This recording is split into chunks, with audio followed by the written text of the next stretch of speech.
Quando tratamos do tema desse seminário, eu fiquei muito grato porque é uma área que precisamos pensar muito seriamente. Nós somos cidadãos do céu, segundo a palavra de Deus, em Filipenses 3, mas estamos passando um tempo no mundo. E sem ser do mundo, nós precisamos deixar marca no mundo. E essa é a visão que nós queremos pensar nesta noite, baseado em textos bíblicos que estariam nos orientando. Mas eu sou muito grato a Deus que Ele me deu o privilégio de estar junto com os irmãos pensando sobre este tema. Vamos abrir, em primeiro lugar, capítulo 4 de Mateus. Já vimos capítulo 4 de Lucas, agora vamos abrir para capítulo 4 de o Evangelho do nosso irmão apóstolo Mateus. Eu quero começar a leitura por um pequeno trecho de 18 até 22. E depois pular para capítulo 5, para ler até versículo 16. Todos já encontraram capítulo 4 de Mateus, versículo 18. Andando à beira do mar da Galileia, Jesus viu dois irmãos, Simão, chamado Pedro, e seu irmão André. Eles estavam lançando redes ao mar, pois eram pescadores. E disse Jesus: siga-me, eu os farei pescadores de homens. No mesmo instante, eles deixaram as suas redes e o seguiram. Indo adiante, viu outros dois irmãos, Tiago, filho de Zebedeu, e João, seu irmão. Eles estavam num barco com seu pai, Zebedeu, preparando as suas redes. Jesus os chamou, e eles, deixando imediatamente seu pai e o barco, o seguiram. Primeiro ponto-chave é que estes homens, ocupados, como todo mundo aqui que ganha a vida, trabalhando duro, muitas vezes a noite inteira, num lago não muito grande, portanto não cheio de muito peixe. E Jesus disse: venha me seguir, eu transformarei seus objetivos na vida, que é pescar peixes, a pescarem homens. E o que nós queremos saber é como é que Jesus vai trabalhar estas vidas para que eles sejam até conhecidos no mundo inteiro. Estão conhecidos aqui em Joinville. Ainda que, se não fosse Jesus, não teriam nunca ouvido falar de homens tão obscuros, sem importância nenhuma. Mas, por causa de sua comunhão com Jesus, por terem aceito esse convite, são conhecidos no mundo inteiro. Capítulo 5. Capítulo 5 começa com o treinamento destes homens. E eu queria especialmente focar o versículo 16 desse texto, porque ali que entra o tema que os irmãos estão pensando durante esses dias. Isto é o objetivo de tudo que se faz em relação ao Evangelho, cumprindo as ordens e mandamentos de Jesus, sempre com esse objetivo. A razão que o universo foi criado, mesmo objetivo que Deus tinha, é a glória dele. Nós cantamos esta noite. Eu sei que os irmãos já acreditam nisso, que nós queremos entender como é que mais poderemos glorificar a Deus do que de fato estamos. Começando, portanto, o versículo 1 de capítulo 5. Vendo as multidões, Jesus subiu ao monte e se assentou. Seus discípulos aproximaram-se dele. Ele começou a ensiná-los, dizendo: bem-aventurados, no original Makarios significa felizes.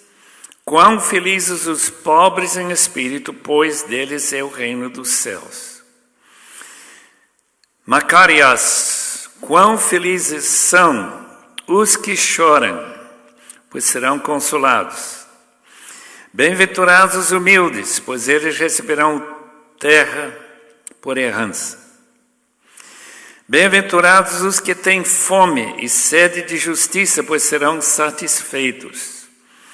Bem-aventurados os misericordiosos, pois obterão misericórdia. Bem-aventurados os puros de coração, pois verão a Deus.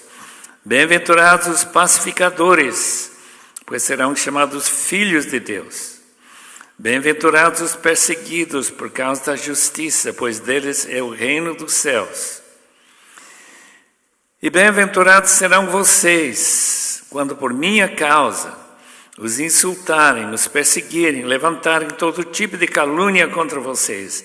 Alegrem-se, regozijem-se, porque grande é a sua recompensa nos céus, pois da mesma forma perseguiram os profetas que viveram antes de vocês. Vocês são o sal da terra, mas se o sal perder o seu sabor, como restaurá-lo? Não servirá para nada, exceto para ser jogado fora e pisado pelos homens. Vocês são a luz do mundo. Não se pode esconder uma cidade construída sobre um monte. E também ninguém acende uma candeia e a coloca debaixo de uma vasilha. Ao contrário, coloca no lugar apropriado e assim ilumina todos os que estão na casa.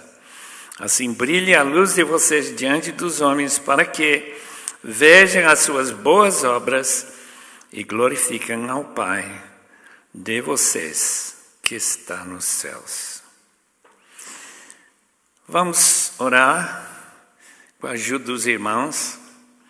Eu não quero ficar aqui sozinho orando e os irmãos pensando em outras coisas.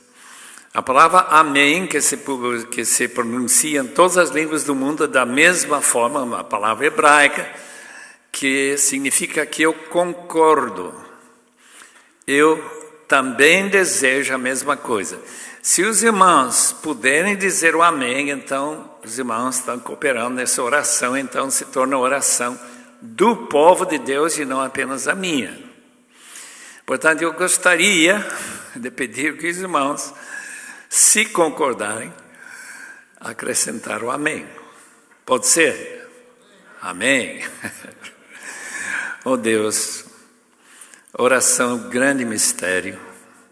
Falar para o ar o que parece para um ateu, uma pessoa que não crê em Deus. Mas para nós que cremos, sabemos que Tu tens ouvidos, mesmo sendo invisíveis, que escutam nossa oração, e quando pela fé nós esperamos o cumprimento da Tua promessa, que onde 2 ou 3 ou mais estão reunidos, ali estarás no meio deles. Portanto, rogamos que Tua presença, Tua realidade aqui no nosso meio nesta noite seja real, e que nós possamos não apenas sentir a Tua presença, mas que nós possamos experimentar em nossos corações algo que nos leve a obedecer, algo que Tu mandas, como se fosse um mandamento acima de qualquer mandamento, ordem humana. Te rogamos isso em nome de Jesus. Amém, Senhor. Amém. Por que seria que Jesus começa seu treinamento dos discípulos com as bem-aventuranças?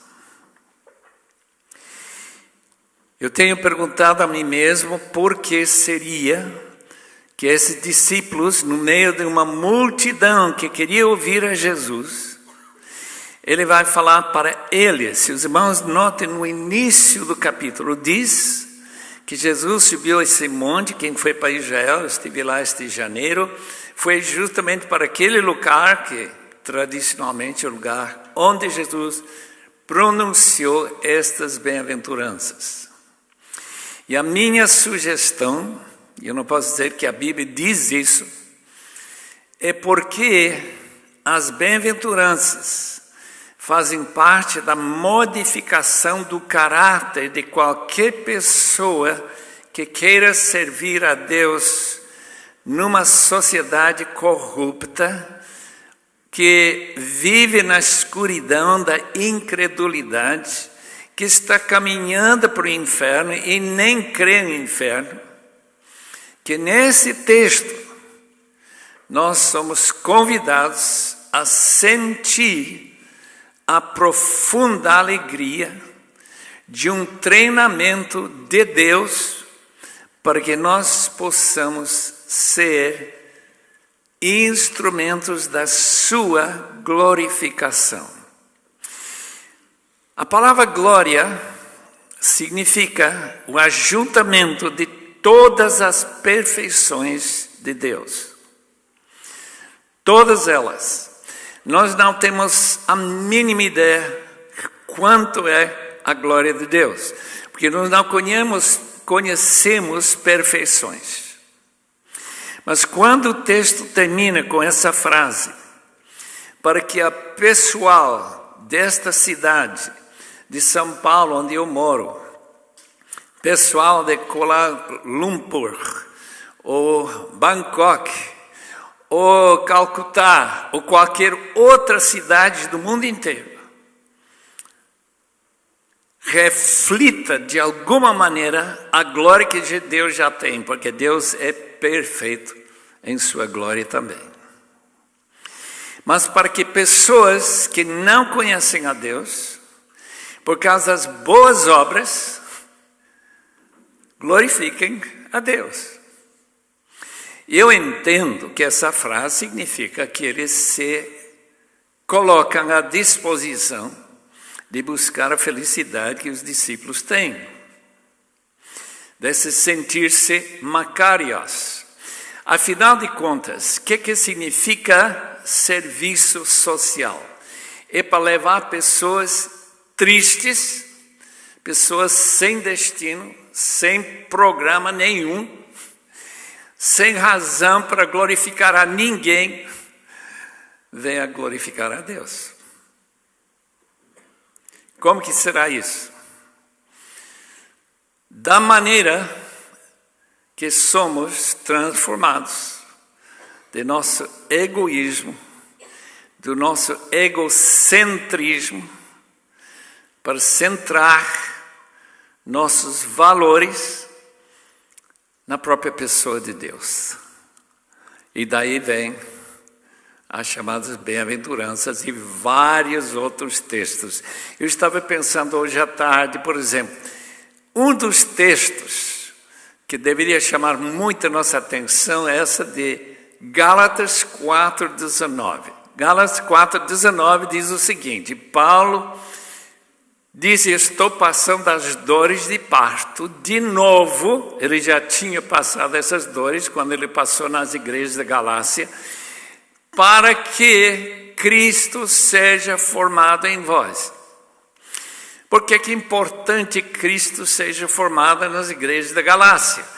Para que Deus seja glorificado nas igrejas da Galácia, cidades pagãs, idólatras, cheias de problemas e de todo tipo de maldade, como Joinville e São Paulo. Bem-aventuranças, que são? São reflexões da própria natureza de Cristo formado em nós. E é isso que Paulo precisava ver nos Gálatas, aquilo que Deus quer ver em todos nós aqui. Primeiro, bem-aventurados os pobres em espírito, Se alguém quer ser usado por Deus, ele tem que perder sua riqueza de espírito e se tornar pobre em espírito, que ninguém gosta, porque isso acontece através de humilhação.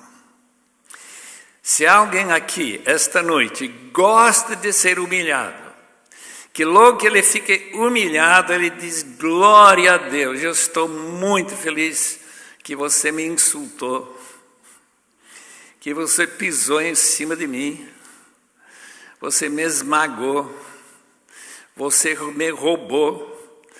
Qualquer coisa que me dá razão para sentir bem, agora eu vou perder para poder ser pobre em espírito. Pobreza de espírito ou em espírito é muito semelhante àquela gente da rua que nossa filha trabalhou durante 8 anos em São Paulo, lá bem no centro, tentando ajudar aqueles que cheiravam cola e que estão já viciados nesse tipo de droga muito barata. E um dia os policiais chegaram lá numa praça de São Paulo e queimaram naquele mocó, porque eles ficam debaixo de uma ponte, uma coisa assim, uns 40 jovens e crianças. E os policiais juntaram todos aqueles trapos imundos, jogou álcool em cima deles e ateu fogo. Ela veio correndo para casa, mês de junho, frio como aqui. Esta noite diz: olha, não temos alguma coisa que podemos dar para eles, para eles ficarem um pouco mais confortáveis. Essa pobreza, irmãos, significa que aquilo que foi queimado não tinha nenhum valor. Em vez de roubar o que eles tinham, eles queimaram deliberadamente, dizendo: isto não tem valor nenhum. Nós só queimamos, jogamos no lixo aquilo que não tem valor. Então, quando eu chego a esse ponto para poder me candidatar para seguir a Jesus, eu tenho que começar com o que a Bíblia chama de morrer. A gente perde todo o seu valor nesse instante que a gente para de respirar. Eu vi um homem morrer da nossa igreja quando eu pastoreava na Outra América e realmente é uma experiência que eu nunca tinha passado antes na minha vida. Ele estava respirando, de repente parou. Está morto. Irmãos, quando nós deixamos de colocar nós como objeto da vida, aquele que ganha sua razão de ser pelos elogios que outras pessoas nos dão, o reconhecimento e fama e riqueza que nós temos, para encontrar em Deus, nós estamos tomando o primeiro passo para poder fazer uma obra de glorificação a Deus. Se há essa confusão que quem precisa de glória sou eu, Deus é diminuído na sua glória. Na medida que eu consigo morrer para mim mesmo, Ele ganha glória. Acabo de ler um livro fascinante, gostaria que todos pudessem ler. Plantador de Igreja. Uma igreja muito envolvida socialmente na cidade de São Luís, Missouri, Estados Unidos. Darren Patrick é uma pessoa extraordinária, porque naquele livro ele gasta bem mais tempo explicando que tipo de homem e mulher são úteis na mão de Deus para plantar uma igreja, especialmente num bairro que não quer saber do cristianismo, porque o cristianismo falhou para eles. Chegar lá, primeiramente, com pobreza de espírito. Segundo lugar, bem-aventurados aqueles que choram. Os irmãos entendem que chorar significa humilhação, porque a gente sentiu sua maldade, nossa pecaminosidade. E quem vai passar por uma experiência que nós conhecemos muito bem é Pedro. Pedro vai chorar quando? Ele vai chorar quando ele reconhece que ele tinha dito para Jesus com absoluta segurança: eu não vou te negar. Os outros podem te negar, mas eu não. E nessa mesma noite, exatamente o que Jesus falou aconteceu com ele. E ele negou a Jesus até jurando. E quando ele olhou para Jesus e viu sua maldade, traidor da pessoa que ele mesmo tinha chamado Filho de Deus, o texto diz que ele chorou amargamente. O que está acontecendo para ele ser útil, para ser a pedra sobre a qual a igreja vai ser construída? Tu és Pedro, e sobre esta pedra construirei a minha igreja, edificarei a minha igreja.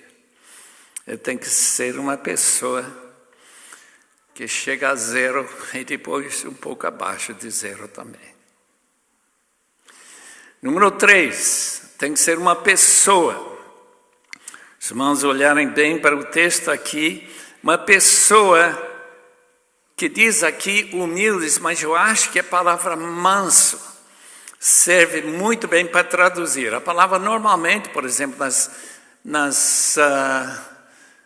no fruto do Espírito é a palavra manso. E que significa mansidão? Significa que você não tem direito nenhum. As Nações Unidas brincam muito com essa ideia, porque eles colocam em 1948 uma série de direitos que todos os homens têm. E logo o que está acontecendo em Gaza, o que está acontecendo lá em Ucrânia, o que está acontecendo em 1000 outros lugares do mundo que ninguém conhece. Norte da Nigéria. Gente que perdeu os direitos, inclusive a vida, sendo mortos.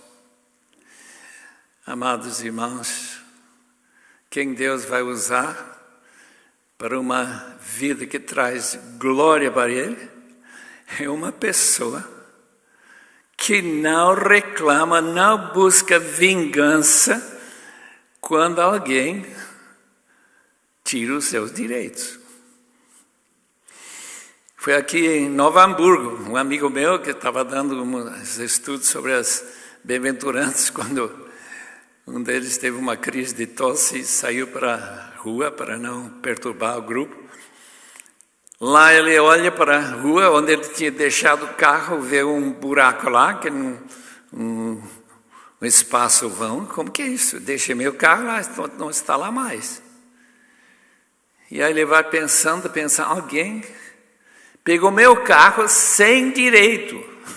Eu não autorizei. A gente chega à conclusão que foi roubado, né? Está certo, foi roubado.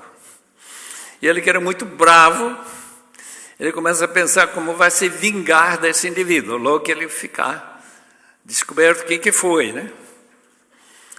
E quando ele volta, de repente a ficha cai, e ele disse: bem-aventurados são os mansos.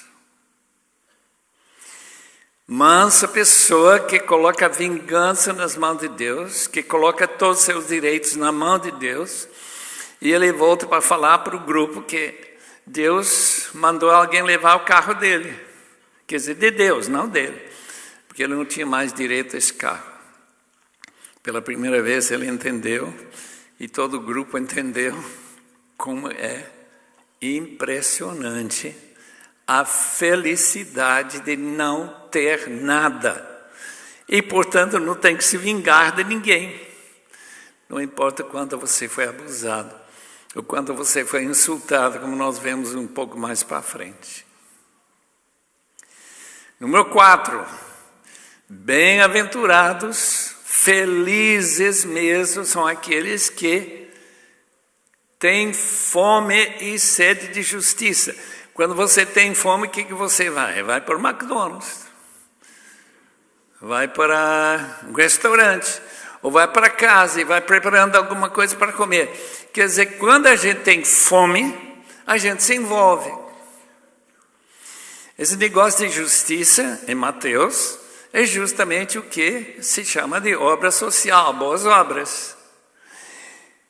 É doação de coisas nossas, pode ser dinheiro, qualquer coisa. E depende quanta fome a gente tem, para ele se doar para outra pessoa, para que eles glorifiquem a Deus junto com você. Eu estou lendo biografias fascinantes. A Jocum lançou em inglês uns 40 biografias de homens que a gente conhece por nome, muitas mulheres que nunca ouvi falar, que têm feito trabalho de justiça incríveis. Estou pensando de uma moça que 100 anos atrás, lá no Egito, alguém doou um bebê para ela, que não podia mais cuidar desse bebê. Ela não era nem casada. Ela então cuidou desse bebê e começou a receber outras crianças e mais crianças. Finalmente chegou 1000 crianças para ela cuidar. Ela saía de burro para buscar coisas lá nas chácaras em volta dessa cidade, eu não sei se foi Cairo, e pedir ajuda para alimentar essas crianças e muita oração. Ela não tinha nenhuma organização para ajudá-la e levar essas crianças todas a glorificar a Deus. Irmãos, estas bem-aventuranças estão ali por uma razão muito definida. Para que pessoas que têm essa transformação de caráter, que a Bíblia chama de santificação, sem a qual ninguém verá a Deus. Então, esse processo de santificação não é outro senão o processo pelo qual nós somos preparados para cumprir o que Jesus convidou os discípulos a segui-lo. Por que ele convidou? Para aprender a pescar homens. Para aprender a começar a igreja, aprender a começar a cuidar dos outros mais do que se cuida de si mesmo. E assim por diante. Bem-aventurados misericordiosos. Os irmãos sabem o que é dizer misericórdia? Composto da palavra coração e miséria. Miséria de coração, tristeza de coração. Então, uma pessoa que vê outra pessoa necessitada, então precisa sentir misericórdia. Se não sentir, quem que vai ajudar? Nós temos mendigos por toda parte nesse Brasil e em outros países muito mais ainda, alguns países. Então vem o pastor Wildo de Anápolis e vê esses mendigos dormindo na rua e diz: você não gostaria de uma casa, uma cama e assim por diante? Eu disse: claro que eu gostaria. Então vem comigo, eu levo para casa. A última vez que eu estive com o pastor Wildo, ele foi receber um pedaço de uma fazenda lá a 50 quilômetros de Anápolis e ouvi 124 mendigos cantando glória a Deus. Exatamente o que diz o nosso texto. Porque esse mundo, vendo nossas boas obras, glorificam o Pai de vocês. Por que eles vão glorificar? Porque eles foram beneficiados e juntamente com esse benefício ganharam o conhecimento de Deus. Alguns daqueles mendigos agora são pastores, alguns deles estão trabalhando junto com essa organização chamada Missão Vida e assim por diante. Quer dizer, o envolvimento de que esse texto trata de misericórdia é justamente o coração de alguém.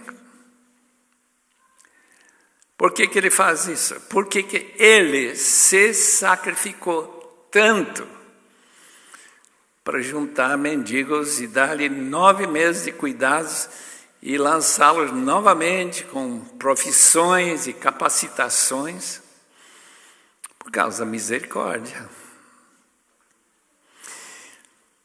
Em seguida, bem-aventurados os puros de coração. Pureza de coração não é somente a pessoa que não tem pensamentos de impureza, de lascívia, de desejar a esposa de um outro, como nós encontramos aqui nesse mesmo capítulo 5, mais para frente. Pureza de coração é quando o seu coração não é dividido entre o desejo de ter glória para mim e ao mesmo tempo que Deus tenha glória.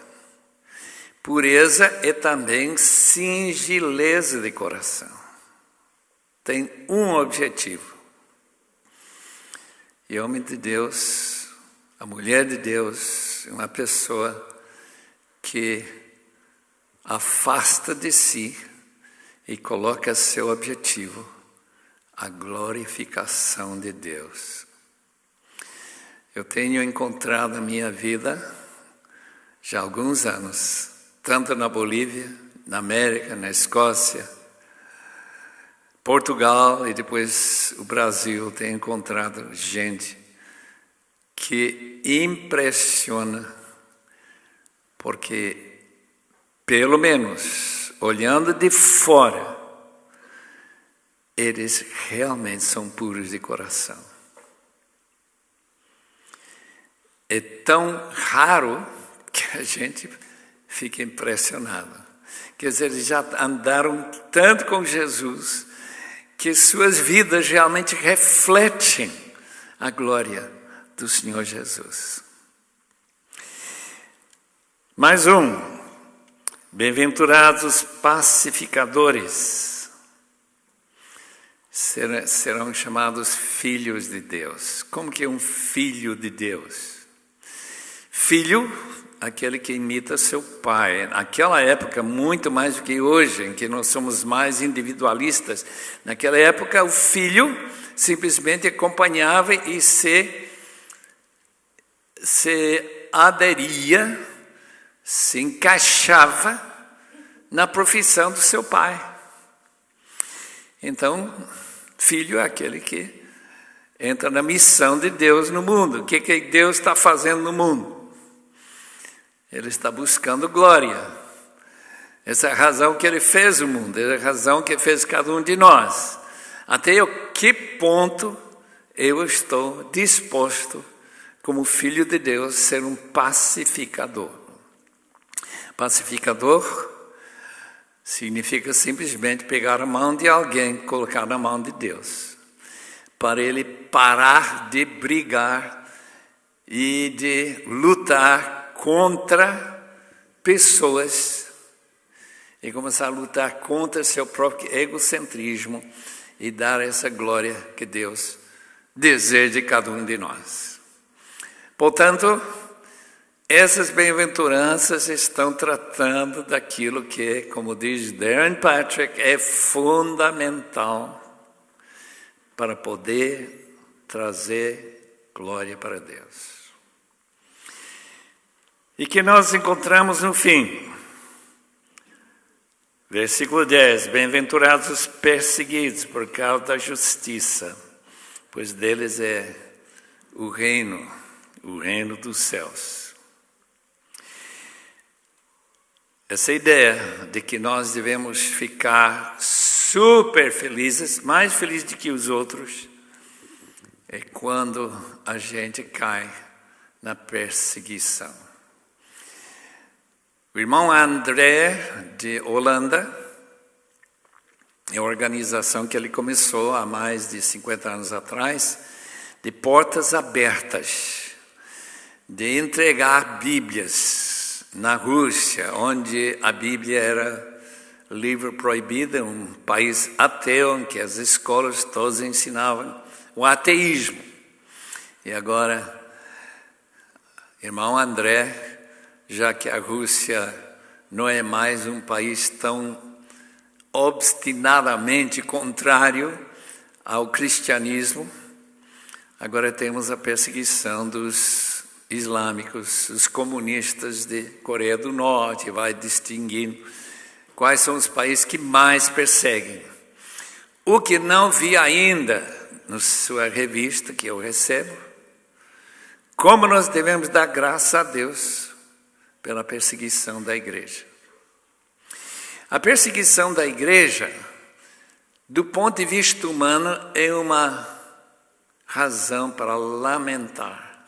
É realmente sofrimento terrível. Numa dessas biografias de Adoniram Judson, há 200 anos atrás, ele foi preso na Birmânia como missionário, acusado de ser espião. Em inglês, Birmânia estava em atrito com a Inglaterra. Então, por causa de sua acusação falsa, ele passa durante 18 meses um sofrimento que eu não posso imaginar, aguentar uma noite só. Ele aguentou 18 meses, toda noite. Amarrar as pernas num pau e levantar esse pão mais ou menos 1,5 metro acima do chão. E daí ele fica cabeça para baixo. Como ele sobreviveu, eu não sei. E a esposa, naquele calor da Birmânia, chegando às autoridades, mas ele não é inglês, ele não é espião, ele é um missionário, ele está aqui para falar de Deus, da glória de Deus. Quando que ele é solto? Para ajudar a interpretar, porque uma das poucas pessoas na Birmânia que conhecia bem a língua, para interpretar as condições de paz entre os dois países. Uma ironia incrível. Uma ironia ainda maior é que aquele irmão que passou tanto sofrimento durante sua vida, chega no fim, não sei se ele está consciente do que está acontecendo na Birmânia hoje, de centenas de milhares de crentes na Birmânia, país budista, ferrenhamente budista, contrário a todo o cristianismo, mas que tem no meio umas tantas mil igrejas entre tribos, especialmente no centro do país. Glorificando a Deus. Irmãos, o que é necessário? O que é necessário para poder servir a Deus? É ser transformado em nossa maneira de pensar e ser. Se não acontecer conosco, não há muita chance que a gente vai glorificar a Deus por causa de nosso trabalho, qualquer que seja. Não vão ver as nossas boas obras. Porque o texto continua dizendo, vocês são sal da terra. O que é esse sal? Que dá sabor à comida. Por que a gente coloca sal na comida? Por que nós temos uma palavra em português chamada salário, que reflete os tempos da antiguidade, quando a pessoa ganhava seu salário em sal. Era tão importante para a vida, porque dava prazer na comida. Comida sem sal, para os pobres irmãos aqui com pressão muito alta, não podem usar sal. Eu lamento com vocês. Mas esse texto está falando não de comida, mas o fato que sua vida traz prazer para os outros.